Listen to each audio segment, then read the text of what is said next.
이스라엘 백성에게 있어서 유월절 경험은 이스라엘의 민족적인 정체성뿐만 아니라 개인적인 정체성, 하나님과의 관계를 명확하게 드러내는 사건이었습니다. 유월절과 무교절은 붙어 있는 절기였습니다. 하나님께서 미리 말씀하신 대로 어린 양의 피를 문 설주와 임방에 바르고 어린 양의 그 고기를 함께 먹고 쓴나물을 먹고 뭐 이렇게 밤새도록 지켰던 유월절이 끝나는 그 다음 날 바로 무교절이 시작이 돼서 7일 동안 이어지게 됩니다.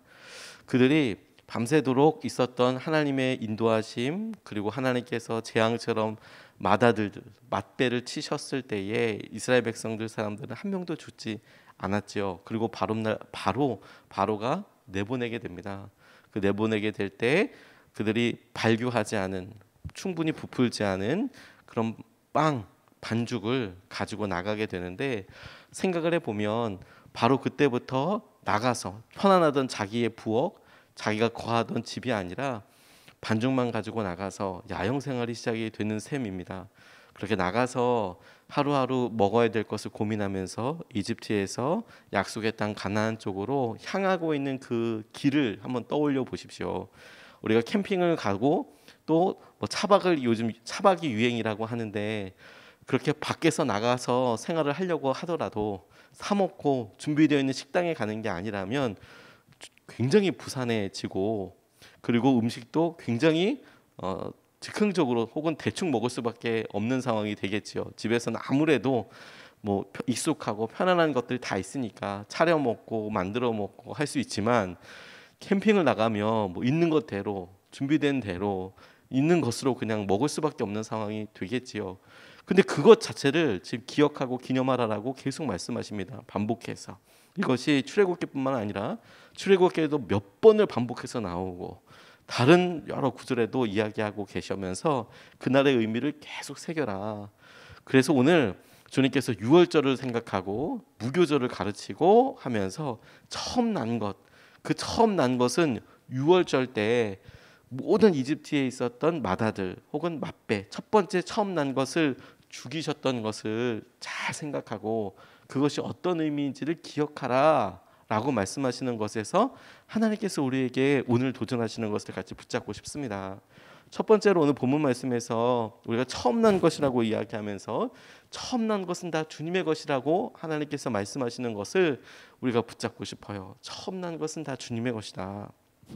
11절과 12절 말씀을 보면 주님께서 당신들과 당신들 조상에게 맹세하신 대로 당신들을 가나안 사람의 땅에 이르게 하셔서 그 땅을 당신들에게 주시거든 당신들은 태를 처음 열고 나오는 모든 것을 주님께 바치십시오.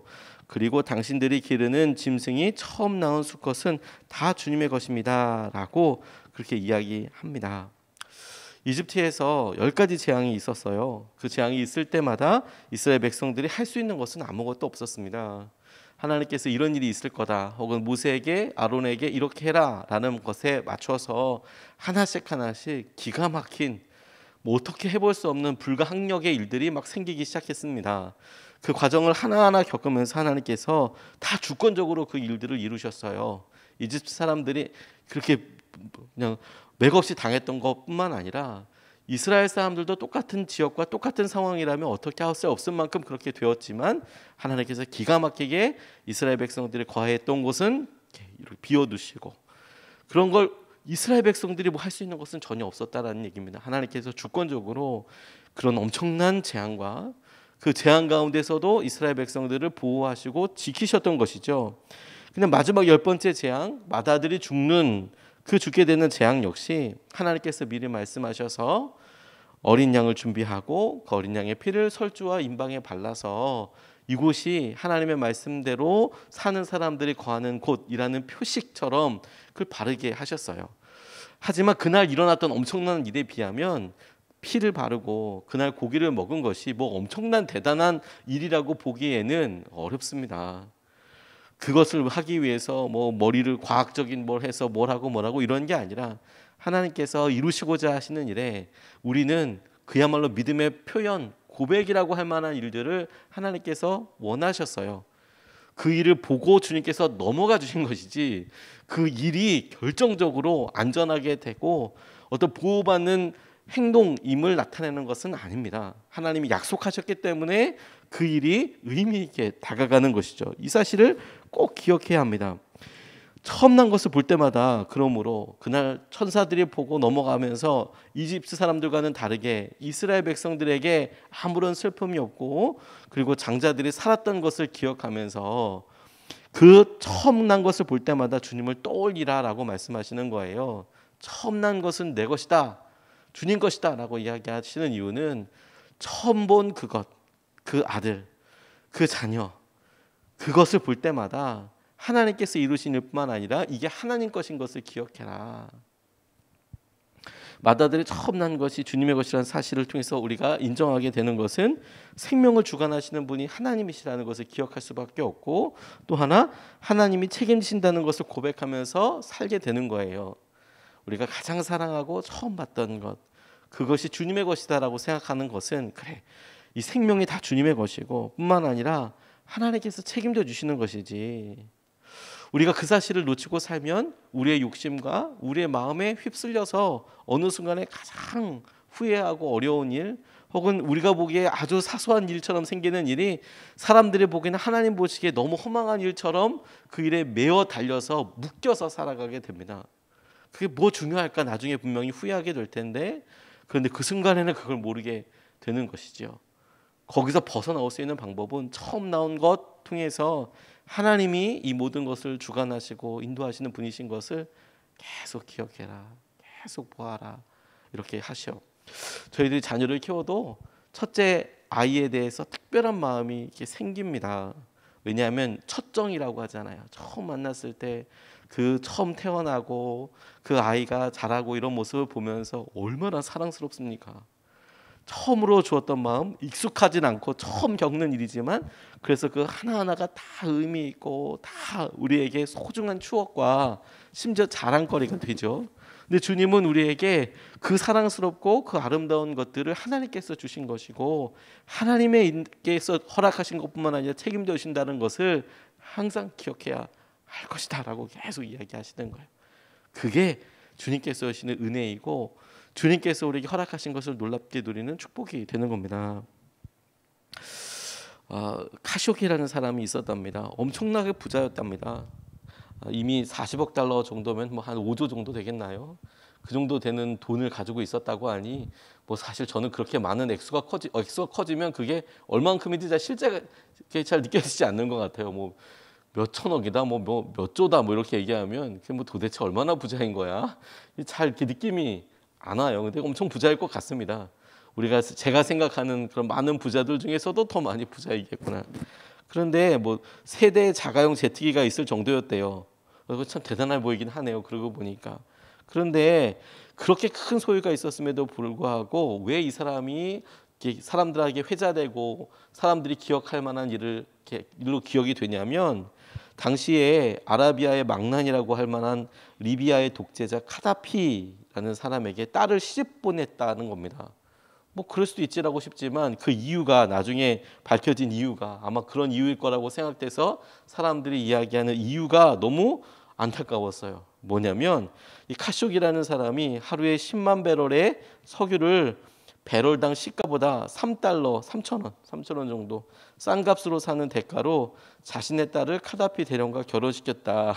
이렇게 이야기를 하는 것 때문에 유명해졌다는 거예요. 물론 10만 배럴에 3달러면 뭐 30만 달러 정도 되겠네요. 그런데 그렇게 그걸 싸게 산다는 이유로 사랑하는 딸을 보냈다, 결혼시켰다. 자기가 이미 돈이 그렇게도 많은데도 그 돈을 조금 더 아껴보려고 이미 자기가 평생 살고 먹고도 남을 만한 돈이 있어도 자기의 사랑하는 딸, 사랑하는 자녀를 그것 조금 더 버는데 얼마든지 희생하거나 도움이 되는데 사용할 수 있다고 생각하는 전형적인 모범을, 예를 보여주는 것이죠. 많이 갖고 적게 갖고 있어서가 아니라 그것에 매여 있어서 욕심을 가질수록 오히려 더 험하고 어려운 일을 당하게 되는 거예요. 하나님께서는 분명하게 말씀하세요. 생명의 주님이 하나님이시고 뿐만 아니라 그 첫 번째 것을 통해서 누가 책임지는지를 항상 기억해라. 두 번째로 같이 붙잡고 기도하고 싶은 것은 그 생명의 주님을 기억하라라고 저는 다시 붙잡게 되었는데, 그게 뭐냐면 우리의 생명이 죽었다가 다시 사는 삶이다. 대속이라는 표현이 있는 것처럼 우리가 죽었다가 다시 사는 삶인 것을 기억해라. 14절에서 15절 말씀 보면, 뒷날 당신들 아들 딸이 당신들에게 묻거든 무엇 때문에 이런 일을 하느냐고 하거든 당신들은 아들 딸들에게 이렇게 일러주십시오. 주님께서 강한 손으로 이집트고 종살이 하던 집에서 우리를 이끌어내셨다. 그때에 바로가 우리를 내보내지 않으려고 고집을 부렸으므로 주님께서 처음 난 것을, 사람뿐만 아니라 이집트 땅에 있는 모든 처음 난 것을 죽이셨다. 그래서 나는 처음 태를 열고 나온 모든 수컷을 주님께 제물로 바쳐서 아들 가운데에서도 맏아들을 모두 대속하는 것이다 라고 말씀하십니다. 하나님께서 설명을 해주신 거예요. 모세에게 왜 이런 일을 하는가, 자녀들에게 이렇게 교육해라 라고 이야기하면서 오늘이 있기까지 하나님이 어떤 일을 하셨는가, 그게 핵심인 것이죠. 하나님께서 이스라엘 백성들에게, 자녀들에게 교육하고 스스로도 너희들 꼭 기억할 중요한 내용 중에 하나가 뭐냐면 처음 난 것을 죽이셨던 것을 통해 너희들이 살게 됐다는 거예요. 너희들을 위해서 이집트 사람들이 대속된 것은 아니지만 우리들의 삶도 이집트 사람들처럼 다 죽을 수밖에 없는 사람이었는데 너희들은 지금 살아있는 것이다라는 사실을 기억하라는 거예요. 그게 우리에게 주는 의미가 뭐냐면 죽을 수밖에 없었고 이미 우리의 행동과 하나님의 계획대로라면 진즉에 다 죽었어야 할 사람들이지만, 그런데 하나님께서 당신의 은혜와 당신의 계획으로 우리를 살려주셔서 모두가 죽을 수밖에 없었던 그 밤에 어린 양의 희생과 피로 말미암아 이스라엘 사람들이 살았던 것처럼 이집트 장자들의 죽음은 이와 같은 사실을 더 극명하게 보여주는 거예요. 어려운 상황에도 너희들을 지키셨다. 너희들을 오히려 구원하셨다. 지키고 구원하신 그 하나님께서 너희들과 함께 하셨다. 그러니까 우리에게 마땅히 죽었어야 했으나 하나님이 살리셨으니 생명의 주님을 위해서 살도록 하시는 거구나. 우리의 삶이 마땅히 진즉에 우리의 삶에 있어서 어려움과 힘든 일이 있었을 것이지만 하나님의 계획과 은혜 가운데 우리가 지금 살아가고 있는 거구나. 그걸 떠올릴 때마다 우리에게 감사와 우리 가운데 놀라운 기쁨이 다시 고백되어질 수밖에 없다고 생각합니다. 우리가 그냥 사는 게 아니고 이미 죽을 수밖에 없었던 사람인데 지금 이것을 살고 있는 것이죠. 저는 제가 교통사고를 한번 크게 낸 적이 있는데, 가로수를 이렇게 크게 충돌해서 차가 거의 엄청 크게 부서진 적이 있었어요. 시골에서 이렇게 목회할 때 급하게 이렇게 가는데, 시골에 보면 항상 산 옆이나 어두컴컴한 데 보면 그늘 조심하라고, 응달에 그 빙판 조심하라고 이런 안내문 경고문이 많이 쓰여져 있거든요. 근데 전 그거 그냥 그렇구나, 평소 때는 잘 느끼지 못하고 그렇게 가다가 12월 달에 어느 날에 급하게 목사님들과 만날 일이 있어서 새벽에 이렇게 운전해서 가는데 정말 순간이더라고요. 끽 하면서 차가 미끄러졌어요. 미끄러지면서 어떻게 통제가 안 되는 겁니다. 차가 이게 핸들이 어떻게 돼도 제가 원하는 방향으로 가지 않고 오히려 거꾸로 제가 부딪힐 곳이라고 여겨지는 나무가 저 앞에 이렇게 보이고 거기를 향해서 막 전속으로 달려가는 거예요. 브레이크를 밟았지만 이미 빙판에 미끄러진 상태였기 때문에 차가 그냥 끽 하고 그냥 가는 거죠. 그 짧은 시간에 별의별 생각이 다 들어요. 그런데 쿵 하고 부딪히니까 에어백도 터지고, 그리고 이렇게 안전벨트를 맸는데 안전벨트로 이렇게 까맣게 피멍이 들더라고요. 세게 부딪히니까 이 벨트 때문에 사는 거더라고요. 에어백도 터지고요. 그런데 아무 생각도 없이 먹먹하다가 지나면 지날수록 정말 죽을 뻔했구나. 안전벨트를 안 맸거나 혹은 이게 조금만 다른 곳에 부딪혔으면 논두렁이 이렇게 굴렀을 텐데 큰일 나겠구나. 근데 시간이 조금 지나면서 큰일 나겠구나가 아니라 새롭게 기회를 주신 거구나. 하나님께서 살려주신 거구나. 그렇지, 살려주신 거구나. 다시 살게 하신 거구나. 그게 너무너무 중요한 사실이라는 것을 알게 됐어요. 왜냐하면 여러분, 우리가 그냥 우리의 삶과 우리 형편으로 그냥 다 이루고 사는 것 같지만 사실은 그런 거 아니거든요. 주님께서 우리에게 주신 새로운 기회를 우리가 붙잡고 우리가 살아가고자 하는 것이죠. 그게 우리에게 정말 중요한 것이죠. 그러면 하나님께서 우리에게 이루시는 것도 있겠다라고 말씀하시는 거예요. 그런데 여러분, 이게 왜 중요하냐? 왜 우리가 죽을 수밖에 없었는데 하나님께서 살리셨구나. 그리고 이집트 사람들이 죽은 것을 통해서 우리가 그렇게 죽었고 우리는 살고 있는 거구나. 뿐만 아니라 어린 양이 그렇게 죽여져서 피를 바르고 그 고기를 먹고 이런 단순해 보이는 그 일을 통해서 하나님께서는 수세대 수백 년 통해서 우리들을 훈련시키고 계속해서 기억하게 하시도록 하려는 목적과 이유가 있어요. 예수님 때문에 그렇거든요. 그 유월절에 우리를 구원하시고 우리를 인도하셨던 그 여러 일의 결정체는 처음에 하나님께서 우리에게 약속하신 대로 우리를 죄에서, 우리를 한계에서, 우리의 상황에서 구원하시기 위한 하나님의 계획이 예수님을 통해서 이루어지게 될 때 알아차리게 하시고, 그리고 그 모든 역사적인 교훈을 통해 우리가 새롭게 잊지 않도록 기준을 삼으시는 것이죠. 뭐냐? 우리가 그냥 산 것 아니고 우리가 우리가 예수님의 대신 죽으심으로 인하여서 살게 되었다라는 거예요. 그분이 아무런 죄가 없으시고 우리랑 아무 상관도 없어 보이지만 우리를 향한 놀라운 하나님의 계획과 우리와의 관계로 인하여서 십자가에서 죽으셨다라는 그 사실이 우리가 몇백 년, 몇천 년 동안 내려오면서 어린 양이 대신 죽었어. 뿐만 아니라 그날의 죽음을 통하여서 우리는 죽을 수밖에 없었지만 지금 살고 있어. 그 살고 있는 삶이 원래 우리가 잘하고 무엇을 했기 때문이 아니라 하나님께서 이루신 일방적인 은혜와 계획 가운데 우리가 지금 내 삶을 한 번 더 살고 있는 거야. 우리가 죽었는데 이미 죽었어야 할 사람이고 이미 그런 사람인데 우리가 새 삶을 살고 있는 거야.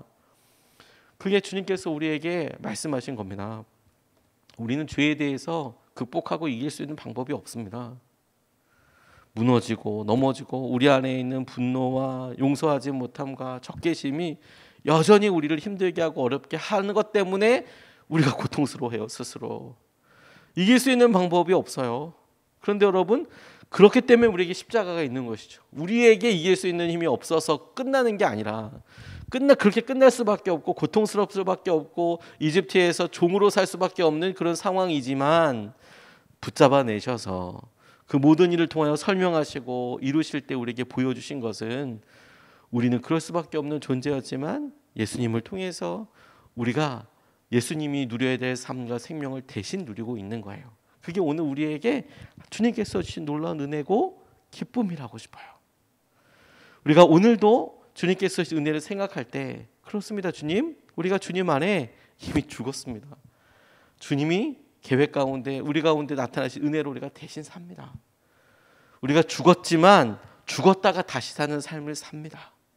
주님께서 이루신 새로운 삶을 삽니다.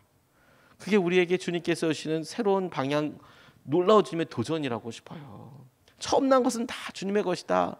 주님께서 그렇게 말씀하시면서 우리에게 우리의 삶에서도 반드시 이루어지게 될 삶의 그 연결과 상황들 가운데 하나님이 개입 안 하신 것이었고 하나님이 그 계획하신 것을 통해서 우리가 여전히 살고 있으니 그 주님을 다시 한번 떠올리고 의지할 때 오늘 우리의 삶에 누군가도 간섭할 수 없고 하나님의 계획하신 그 일로 인하여서 예수님을 통해 이루어질 은혜와 기쁨과 충만함이 새롭게 이루어지게 될 줄로 믿습니다. 오늘 두 가지 말씀을 같이 나눴습니다. 출애굽을 할 때 주님께서 그 출애굽의 의미를 이스라엘 백성들에게 계속 교육하라, 교훈하라 이렇게 말씀하시면서 유월절 무교절에 이어 처음 난 것을 주님께 다 드려라, 대속해라 라고 말씀하시면서 이 말씀은 나중에 이제 세금을 내는 것과 또 군역을 지는 것과 이런 일들과 관련돼서 또 한 번 설명이 됩니다. 출애굽기에.